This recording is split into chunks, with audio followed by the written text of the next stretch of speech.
projeto que detalha as regras para a reforma tributária. Assunto que mexe com a vida de todos nós, então vamos direto lá para Brasília saber os detalhes do que foi aprovado. Heraldo Pereira, bom dia para você. Muita discussão. Um dos principais pontos foi com relação às carnes, né, que no fim das contas acabaram incluídas na cesta básica, ou seja, sem pagamento de impostos. Esse era um dos pontos polêmicos, e não o único que foi uma votação. Bom dia, Ana Paula. Bom dia especialmente a você que está sempre conosco aqui no Bom Dia Brasil.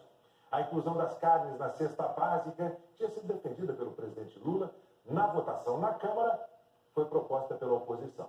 Emenda do deputado Rodolfo Nogueira, do partido PL de Mato Grosso do Sul, incluiu carnes, peixes, queijos na lista de alimentos com alíquota zero. E que os pobres com renda média de até meio salário mínimo por pessoa e que estão no cadastro único do governo para programas sociais terão direito a receber de volta todo o valor do imposto federal que vão pagar nas contas de luz, água, esgoto e gás natural. É o chamado cashback, um dos pontos do projeto que regulamenta a reforma tributária aprovado pela Câmara dos Deputados e que ainda terá de ser votado no Senado.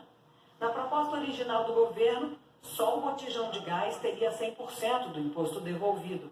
Essa foi apenas uma das mudanças aprovadas ontem na Câmara. 336 votos sim, 142 não, 2 abstenções. O texto define que 2 impostos vão substituir 5 que incidem hoje sobre consumo de bens e serviços.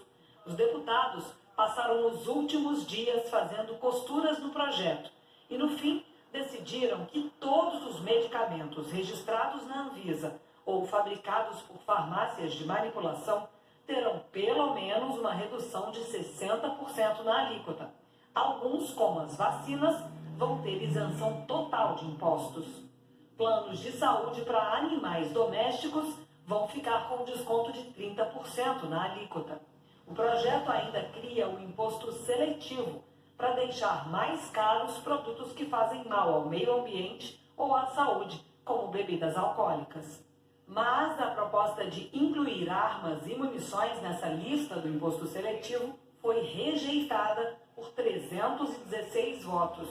155 deputados votaram pela taxação, a maioria do PSOL, Rede, PT, PCdoB, PV e PSB.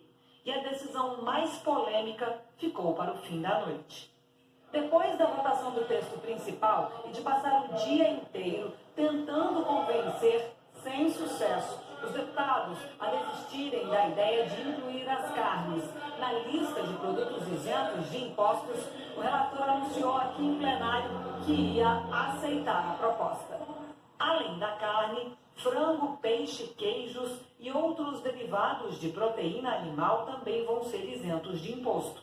A decisão veio tarde porque os deputados do grupo de trabalho e o presidente da Câmara, Arthur Lira, que também era contra a medida, viram que o destaque da oposição que zerava a alíquota seria aprovado.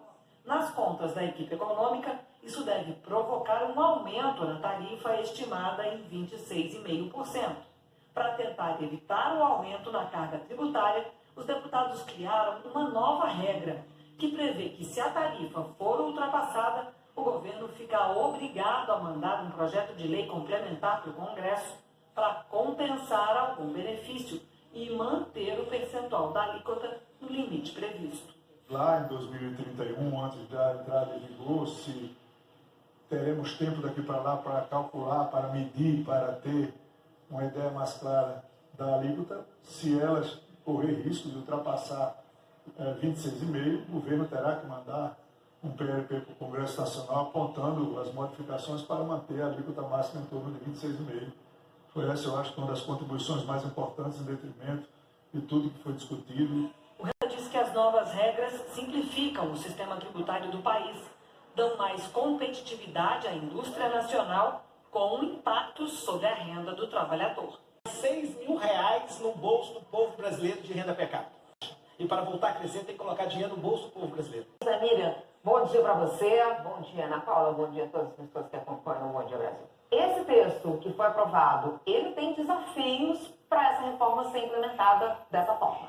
Tem um desafio imediato, exatamente porque ele aprovaram uma trava, não pode ser mais do que 26,5% a alíquota. Ao mesmo tempo, eles aprovaram várias outras vantagens, várias outras isenções, como, por exemplo, a da carne, e que pressionam a alíquota para cima. Então, a gente já até falou aqui, a gente tem falado bastante sobre carne, então ficou essa mudança de última hora, mas a carne já foi até medida. Todas as carnes incluídas na cesta básica isenta de qualquer imposto significa meio ponto percentual a mais nessa alíquota. Então, eles vão ter que manter a alíquota em 26,5% e, ao mesmo tempo, incluir todas essas novas isenções ou reduções de tributos aprovados na última hora. Qual vai ser o caminho? O deputado Reginaldo Lopes, que é o relator, ele explicou que há tantas outras vantagens na reforma em si,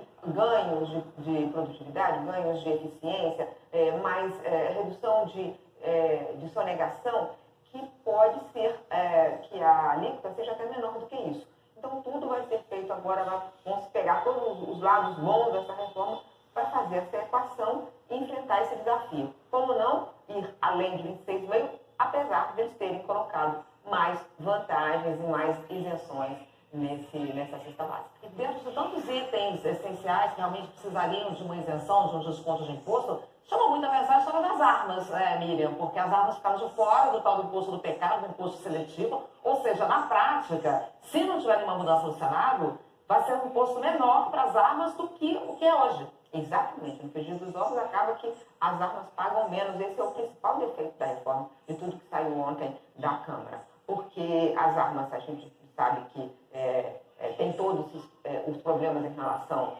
ao armamentismo excessivo no Brasil, que foi estimulado nos últimos anos, e aí tem uma redução de impostos para as armas. Isso foi feito pelo PL, como eu já contei aqui, que propôs, e ontem o governo tentou evitar isso e foi uma derrota. Não para o governo, derrota para todo o país. Ter armas mais baratas é uma derrota para todo o país. Mas a gente não pode perder a noção do todo. Viu? O que é que aconteceu aí? Isso que você estava falando no início da nossa conversa. 40 anos tentando fazer uma reforma e está sendo feita. Aprovada no ano passado, regulamentada agora, vai continuar a votação, vai para o Senado e depois, enfim, todos os outros detalhes. Mas a gente não pode perder a noção que está se construindo uma reforma e para o futuro, porque o primeiro teste vai ser em 2026. Não é para esse mandato, é para os próximos. É para que a economia brasileira seja mais eficiente. Então vamos ficar todos aqui olhando os pequenos detalhes, mas sem perder a noção de que essa reforma, de fato, é para modernizar o Brasil.